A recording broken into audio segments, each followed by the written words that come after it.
আসসালামু আলাইকুম। আশা করি সকলে ভালো আছেন। কেউ চোখ মারবেন না, সকলেই মাশাআল্লাহ বলবেন। কারণ এই প্রথম আমি ইউটিউব দেখে আমারও শখ জেগেছে যে আমি কোয়েল পাখির খামার করব। সেই জন্য আমিও ইনকিউবেটর নিয়ে চলে আসলাম। তো ইউটিউব থেকে দেখে শিক্ষা নিচ্ছি এবং কিছু অভিজ্ঞতা অর্জন করতেছি। তো ইউটিউব থেকে শিক্ষা নিয়েছি। তো এখন আমরা ডিম স্যাভলনের পানি দিয়ে সুন্দর করে জীবাণুমুক্ত করতেছি।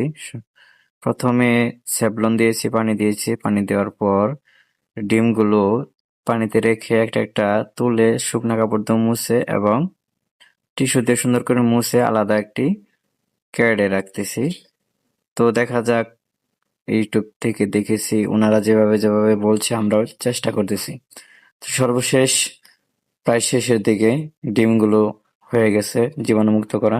তো এখন আমরা দেখেছি যে ডিমগুলো ঘুরিয়ে দিতে হয় সকাল বিকাল ৩ বেলা। সেই জন্য আমরা চিহ্ন দিয়ে দিয়েছি দুই পাশে ৩ এবং ৪ সুন্দর করে একটি মার্ক করে দিলাম, যাতে করে আমাদের বুঝতে সুবিধা হয়, যাতে কোনো সমস্যা না থাকে সেজন্য। তো অবশেষে এক এক করে সবগুলো চেক করে নিলাম। তো মোটামুটি হয়ে গেছে।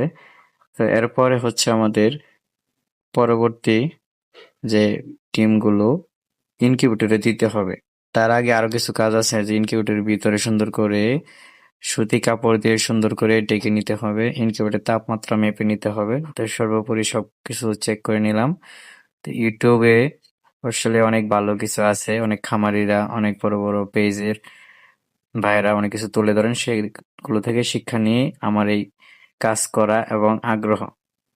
যাই হোক, পরিশেষে তাপমাত্রা দেখার পর সবকিছু ঠিকঠাক চেক করার পর তো এখন আমরা ডিম দিয়ে দিব এক এক করে সুন্দর করে সিরিয়াল করে।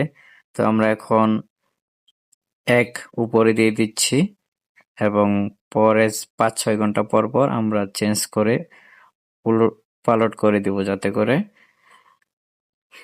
দুনো পাশে হিট নেই। তো আশা করি ভিডিওটি ভালো লাগছে।